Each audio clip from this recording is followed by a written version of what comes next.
Hello friends, कैसे आप सब लोग। आई होप आप सब लोग अच्छे होंगे। तो मैंने मैथ्स पूरा कवर करा दिया है, हिंदी पूरी कवर हो गई, जीके बस रीजनिंग रह गई थी। तो रीजनिंग की क्योंकि काफ़ी ज़्यादा क्वेश्चंस आते हैं तो मैं इसे 2 पार्ट में कवर करने वाली हूँ। तो ये फर्स्ट पार्ट है रीजनिंग का। इसमें अप्रॉक्स 25 to 30 क्वेश्चंस मिलेंगे आप लोगों को। तो और इन सभी सवालों को मैंने अच्छे से सॉल्व कराया है। आप लोगों को सारे सवाल समझ में आने वाले हैं ईजी तरीके से, और जल्दी इस तरीके से करें। और आप लोगों को रीजनिंग एक बहुत बड़ा रोल प्ले करता है, क्योंकि इसमें लगभग 40% यूपी पुलिस के पेपर में रीजनिंग आती है। तो इसलिए आप लोगों को रीजनिंग पे काफ़ी ज़्यादा ध्यान देना है। और रीजनिंग काफ़ी ईजी टू मॉडरेट होती है, ज़्यादा हार्ड नहीं आती है रीजनिंग, यानी कि बैंकिंग लेवल की है। एक ईजी टू मॉडरेट क्वेश्चन होते हैं रीजनिंग के। तो अभी आप लोगों को मैं सारे क्वेश्चन एक एक करके सॉल्व करके दिखाने वाली हूँ, तो बने रहिए वीडियो। पहला क्वेश्चन है गाइस,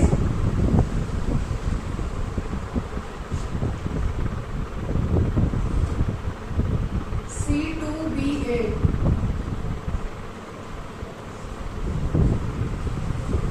FE4B IHGA। तो ये हमारा पहला क्वेश्चन है। तो देखिए आप लोग ABC, और फिर जो हमारा न्यूमेरिकल डिजिट है वो भी सेकंड प्लेस पर है, फिर ये थर्ड प्लेस पर आ गया न्यूमेरिकल डिजिट, और ये फोर्थ प्लेस पर। तो अगली बार क्या आएगा, वो फर्स्ट या सेकंड पे आएगा, उस हिसाब से ABCDEFGHI। अगला जो होगा वो JKL होगा, GHI JK। अब JKL में ऑप्शन नंबर बी देखिए आप लोग, जो JKL है वो बी यहाँ पे 16 दिया गया है, तो सेकंड प्लेस पर। तो ये ऑप्शन नंबर हमारा डी सही हो जाएगा इसमें। अगला है 60, क्या है, A डैश I डैश ये। हमें इन दोनों प्लेस पर बताना है क्या आएगा। हम जानते हैं A की क्या होती है, आप लोगों को याद कर लीजिए। अगर आप लोगों को याद नहीं A कौन सी प्लेस पर आता है, B कौन सी प्लेस पर, और इनके अपोजिट, जैसे A वैसे तो 1 पर आता है और किस में आता है, तो आप लोग क्या, इसका अपोजिट की ट्रिक ये है जिससे आप लोग 27 से माइनस कर लो। तो जैसे A वैसे तो 1 पर आता है, और उल्टी में क्या किस पर आएगा, 27 माइनस है 26, हमेशा 27 से माइनस कर दो। अब जैसे I का है तो I की 9 है, हमें पीछे से पता करनी है, तो 27 माइनस 9, तो 27 माइनस 9 16। तो पीछे से वैल्यू इसकी 16 होगी। तो इस तरीके से ये ट्रिक है। तो अगर आप लोग ये ऐसे याद कर लेंगे तो उल्टी वाली ऐसे 27 माइनस करके आप लोग को याद रहेगी। तो इसका ये है 8 9, और पी की किस पे आता है 16 पर। तो ये 1 का स्क्वायर है, ये 2, ये 3 का स्क्वायर है, ये 4 का स्क्वायर है। तो यहाँ पे 5 का स्क्वायर आएगा कि नहीं आएगा, तो यहाँ पे किसका आएगा 2 का स्क्वायर। 2 का स्क्वायर कितना होता है 4, 4 पर क्या आता है 3, 5 का स्क्वायर कितना होता है 25, और इस पर 25 पे कौन सी प्लेस है y। तो इसका आंसर हो जाएगा डी और y। तो ऑप्शन नंबर ए इसका सही है। ठीक है फ्रेंड्स, अगला है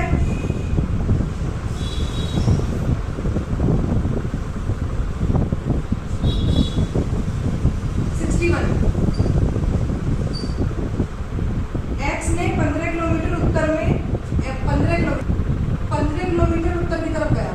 ठीक है, उसके बाद अपने बाएं, हमेशा ना ऐसे हाथ को लेके चला करो, बाएं मतलब ये वाला, तो बाएं इधर मुड़ा, बाएं जाके उसने 20 किलोमीटर चला। अब वो क्या पूछ रहा है, उसे अपने मूल स्थान तक पहुंचने के लिए कम से कम और कितने किलोमीटर, मतलब वो जहाँ से चला था ये कितने किलोमीटर की दूरी तय करनी पड़ेगी। तो ये डिस्टेंस उसे ट्रेवल करनी पड़ेगी। तो पाइथागोरस थ्योरम के हिसाब से 20 का स्क्वायर प्लस 15 का स्क्वायर बराबर होगा इसके स्क्वायर के। ये मान लो हमने x मान लिया, x के बराबर होगा x।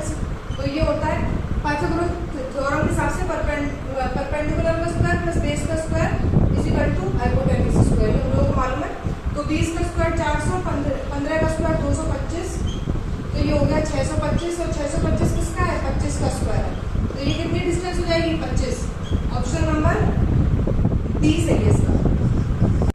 अगला क्वेश्चन है, दो कारक उभयनिष्ठ मतलब कॉमन पॉइंट होता है, बिंदु से शुरू करती है। तो जैसे 62 क्वेश्चन, एक कॉमन पॉइंट से, मतलब यहाँ से दो कार चलना शुरू कर रही है। उसके बाद पहली कार उत्तर की तरफ 10 किलोमीटर की यात्रा करती है। पहली कार जो है ऊपर की तरफ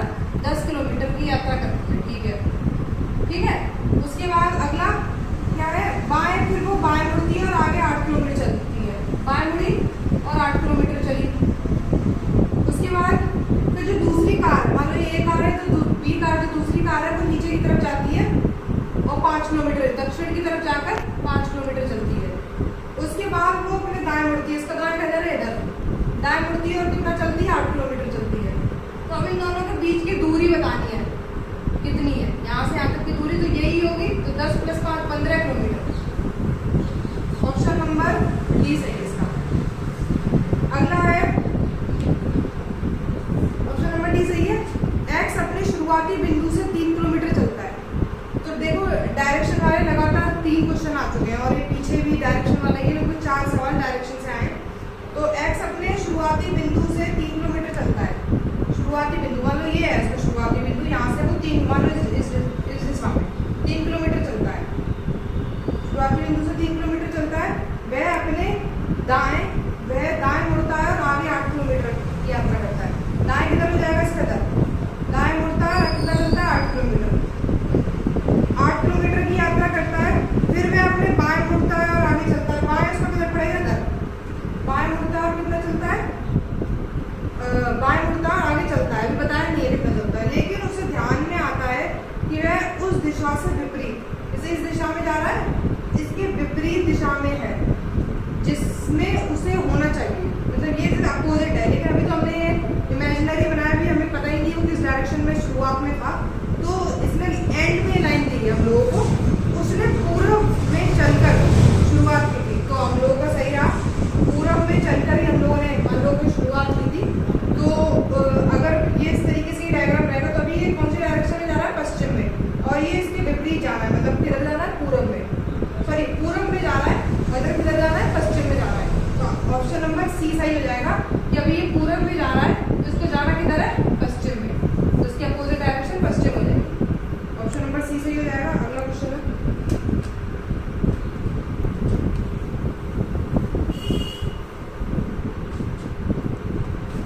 क्वेश्चन नंबर 64। एक्स 5 किलोमीटर उत्तर की ओर यात्रा करता है। तो एक्स जो है वो 5 किलोमीटर किधर जा रहा है, उत्तर। उसके बाद वह दाएं मुड़ता है और आगे 7 किलोमीटर चलता है। दाएं मुड़कर इधर मुड़ता है, कितना चलता है, 7 किलोमीटर। तो उसके बाद फिर वह दाएं मुड़ता है, फिर से वो दाएं किधर हो जाएगा, इसके उधर हो जाएगा, फिर से दाएं मुड़ता है, कितना चलता है, 5 किलोमीटर। ठीक है, तो वह किस दिशा में जा रहा है, अब वो किस दिशा में जा रहा है, दक्षिण में जा रहा है कि नहीं। ऑप्शन नंबर डी सही है। ऑप्शन नंबर डी सही है। अब अगला जो है, ये जो क्वेश्चन है कथन निष्कर्ष के ऊपर है, तो मैं आपको बता दे रही हूँ। जो है कथन क्या है हमारा कि कंपनी एबीसी ने निम्नलिखित नारे के साथ अपना उत्पाद का विपणन किया है, आगे बढ़े, यदि कीमत और गुणवत्ता आपकी प्राथमिकता है तो इसे खरीदें। मतलब इस तरीके से एडवर्टाइजमेंट दिया हम लोगों ने। तो निष्कर्ष पहला है कि उत्पाद की कीमत जरूर अधिक होगी। जरूरी है कि जो है जितनी भी चीजें हैं वो अगर अच्छी है तो उनकी कीमत दुगनी तिगुनी ज्यादा ही होगी, जरूरी नहीं है ऐसा। तो पहला निष्कर्ष गलत है। दूसरा, उत्पाद की गुणवत्ता जरूर अच्छी होगी। हाँ अच्छी होगी, तभी तो उन्होंने अपनी कीमत और गुणवत्ता को प्राथमिकता दी है, क्योंकि कीमत कम होगी तभी इंसान खरीदेगा, गुणवत्ता अच्छी होगी तभी खरीदेगा। तो केवल निष्कर्ष सेकंड अनुसरण करता है, इसका ऑप्शन नंबर बी सही रहेगा। उसके बाद कथन, अगला क्वेश्चन है, ये कथन से उसका दूसरा क्वेश्चन है कि क्या भारत जैसे विकासशील देश में करों को समाप्त किया जाना चाहिए। तो जो टैक्स वगैरह लगते हैं, तो अब इसके वो तर्क क्या दे रहे हैं, पहला जो तर्क है वो नहीं, देश का विकास करने हेतु सरकार को कदम उठाने के लिए कर आय के अच्छे स्रोत है। बिल्कुल टैक्स के थ्रू जो गवर्नमेंट है वो हम लोगों के लिए बहुत सारे रोड बनवाना है, बहुत सी चीजें हैं, तो ऐसे काम होते हैं। तो और सेकंड, पहला तो सही है। दूसरा क्या है, हाँ इन करों का उपयोग राष्ट्र के कल्याण के लिए नहीं, करों का उपयोग कल्याण के लिए ही होता है। तो ऑप्शन नंबर 1 जो है वो ही सही है। अगला तीसरा क्वेश्चन है इसी से कथन और निष्कर्ष से, वो पहले कथन और तर्क से था, ये वाला कथन और निष्कर्ष से है। तो क्या है कथन, प्रत्येक व्यक्ति के पास अपना पहचान पत्र होना चाहिए, पहला कथन। और दूसरा, आपातकाल के समय उस कार्ड में उसका रक्त समूह संपर्क के लिए पूरा पता और टेलीफोन नंबर का उल्लेख होना चाहिए। तो पहला निष्कर्ष क्या है कि रक्त तब तक प्रदान नहीं किया जा सकता जब तक कार्ड में उसके समूह का उल्लेख नहीं किया गया हो। ऐसी बात नहीं है, हम उसका टेस्ट करके भी दे सकते हैं, जरूरी नहीं है कार्ड पे लिखा नहीं तो हम देंगे ही। उसका टेस्ट, ब्लड ग्रुप टेस्ट करके उसके बाद उसे ब्लड दे सकते हैं हम लोग। सेकंड क्या है ऑप्शन, किसी भी परिस्थिति में किसी को भी अपना फोन नंबर नहीं भूलना चाहिए। कभी कभी होता है कि इंसान मतलब भूल जाता है अपना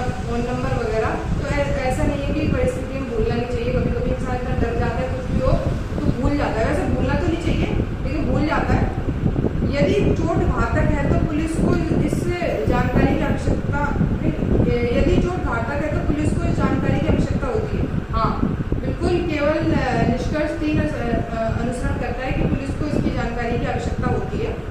अगला क्वेश्चन क्या है, कार बिनार 68। तो कार बिनार में क्या है,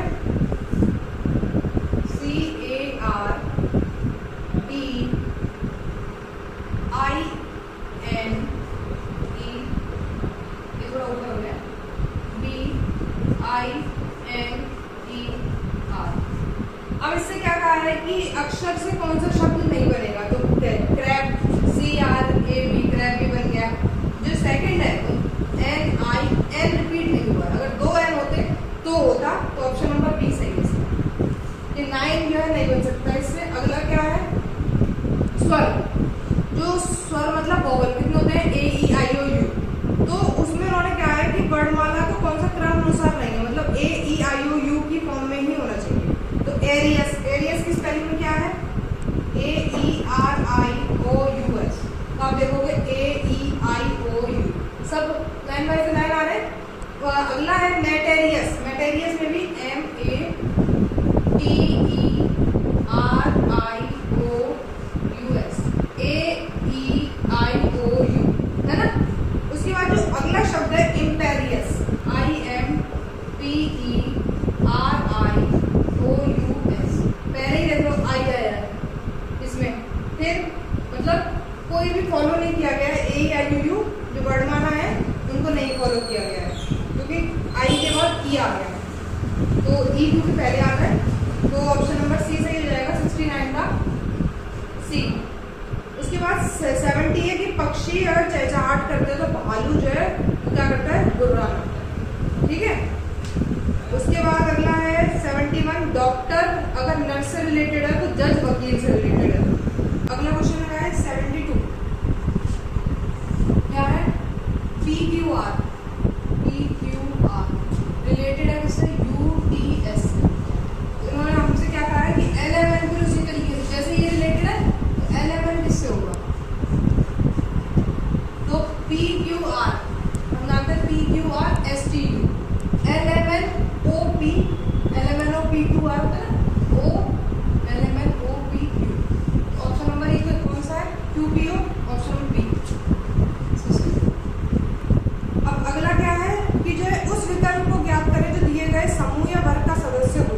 तो विकृति विज्ञान जिसे पैथोलॉजी बोलते हैं, छरछीम विज्ञान जिसे रेडियोलॉजी बोलते हैं, और हृदय रोग विज्ञान जिसे कार्डियोलॉजी बोलते हैं। तो जो रुधिर विज्ञान है ऑप्शन नंबर डी, हेमेटोलॉजी, ये इसका सही आंसर होगा। अगला क्वेश्चन है 74 कि 1 8 27 64, तो मतलब ये 1 का क्यूब है, ये 2 का क्यूब है, ये 3 का क्यूब है, 4 का क्यूब है, 5 का क्यूब कितना होता है, 125 होता है। तो ऑप्शन नंबर ए इसका सही आंसर है 75। अगला क्वेश्चन क्या है, 25 26 28 x, हमें मतलब वैल्यू बतानी है x की, और 35 y और 46, तो हमें इन सब की वैल्यू बतानी है। x और y में यहाँ पे क्या आएगा, 25 में +1 किया है, +2 किया है, तो जब +3 कर दो तो 28 का क्या है, 29 30 31 आ जाएगा। फिर इसमें +4 किया तब 35 आया, तो यहाँ पे +5, 35 और 5 40। अब हमसे क्या पूछा है कि y माइनस x, मतलब 40 माइनस 31 कितना है, 9 है।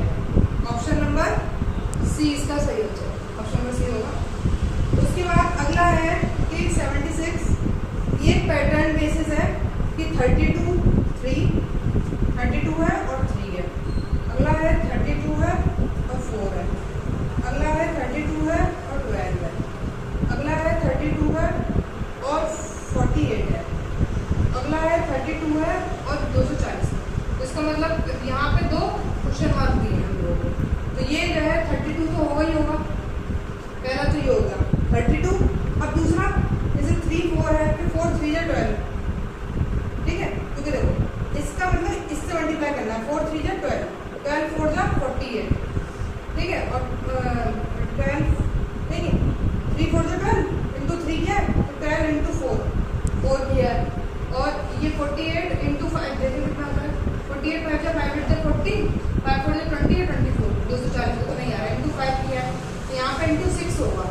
240 को 6 में मल्टीप्लाई करें, 600 6 4 24, 6 2 13 40, 14 40 मतलब इसका 32 और 14 40 इसका आंसर है। तो ऑप्शन नंबर कौन से मैच कर रहा है? बी से मैच कर रहा है। ऑप्शन नंबर बी इसका आंसर है। तो क्या है?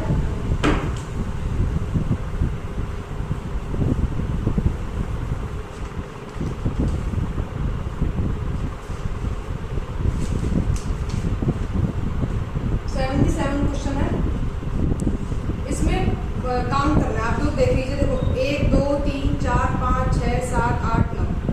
अब इसमें जो है एफ जो है आप लोग देखोगे पहले लास्ट में 2 में था, उसमें 1 में आगे आया, फिर सेकंड जो थर्ड वाली जो है उसमें 2 में बीच में ई है लास्ट में, फिर उसमें अगले वाले में 3 में बीच में ई है। एफ के दो उन दोनों एफ जो है उन दोनों के बीच में 3 ई है।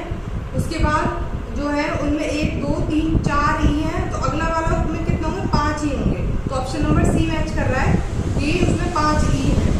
ठीक है, तो 77 का है सी ऑप्शन सही है। 77 का सी हो गया। 78 माइनस का 6.2 माइनस का 3.5 माइनस का 0.8, यहाँ पर क्या आएगा? 4.6। तो माइनस में क्या होता है, अगर हम लोग उल्टा जा रहा है तो इसका मतलब हम लोग बढ़ रहे हैं। तो इधर से इधर मैं ये सीरीज क्या है? इंक्रीज हो रही है। तो इन दोनों में कितना अंतर है देखने पहले, 6.2 और 3.5 में, तो 2.7 का अंतर है। ऐसे इन दोनों में देखिए कितना अंतर है, 3.5 में से 0.8 है तो 2.7 का अंतर है। तो सब में मतलब प्लस 2.7 हो रहा है। तो ये कितना है? माइनस का 0.8, तो 0.8 और 2.7 प्लस करना है, माइनस 0.8। तो 17 में से 8 के कितने बचे? 9, और इधर एक रह जाएगा 1.9। 1.9 इसका आंसर है। Option number A, option number A सही है। तो फ्रेंड्स, इस वीडियो में इतने क्वेश्चंस मैं करा दे रही हूँ क्योंकि मेरी तो वीडियो काफ़ी ज़्यादा लंबी हो जाएगी। तो मैं इसे जैसे पार्ट 1 में मैंने इतने क्वेश्चंस करा दिए, पार्ट 2 में मैं सारे क्वेश्चंस कंप्लीट करा दूंगी। और फ्रेंड्स, मैं आप लोगों से एक मतलब बात कहना चाहूँगी कि इधर आप लोगों को एक कमेंट शो हो जाएगा, ये कमेंट है। तो ये उस लड़की का कमेंट है, मेरे पास एक आया है, उसकी मम्मी को थायराइड है और उनका चैनल है तो सरगम की धुन नाम से चैनल है, और मैंने खुद भी वो चैनल देखा है। उसमें भगवान जी के, कृष्ण जी के भजन वगैरह हैं। वो काफ़ी अच्छा आंटी ने जो गाया है, वो गाने काफ़ी अच्छे हैं। जैसा कि बताया कि थायराइड की प्रॉब्लम है गले में, उसके बाद भी इतने अच्छे तरीके से उन्होंने गाना गाया है। तो उन्होंने मुझसे बोला था कि मैं अपनी वीडियो में उनको लूँ, तो प्लीज़ आप लोग एक बार विजिट करें उस चैनल पर। और आई होप आप लोगों को उनकी वीडियोस काफ़ी पसंद आएंगी। अगर पसंद आती है तो प्लीज़ उस चैनल को सब्सक्राइब कीजिएगा। मुझे काफ़ी अच्छी लगी, मैंने खुद भी उस चैनल को सब्सक्राइब किया है और उनकी सारी वीडियोस भी सुनी है। तो काफ़ी अच्छे तरीके से उन्होंने भजन गाया है। और सबसे अच्छी चीज़ कि गाना भी मतलब पीछे कोई ट्यून वगैरह नहीं बज रही है, सिर्फ उनकी आवाज़ से ही, मतलब कि चाहे पीछे ढोलक बज रही हो या कुछ पियानो वगैरह कुछ नहीं, बस वो सिर्फ आवाज़ से अपने गाने गा रही हैं, जो भगवान जी के भजन है वो गा रही हैं। तो मुझे काफ़ी ज़्यादा अच्छे लगे। तो आई होप आप लोगों को भी अच्छे लगेंगे। तो प्लीज़ इस चैनल पे विजिट कीजिएगा, सरगम की धुन नाम से चैनल है। और आप लोगों के जो भी कमेंट है, प्लीज़ मैं सारे कमेंट का ऑलमोस्ट रिप्लाई देने की कोशिश करती हूँ, खासकर उन कमेंट का जो ज़्यादातर पूछे जाते हैं और आप लोगों के लिए हेल्पफुल है। तो गाइज, और आई होप आप लोगों को मेरी ये वीडियो काफ़ी अच्छी लगी। और जो क्वेश्चन आप लोगों को समझ में नहीं आया है तो प्लीज़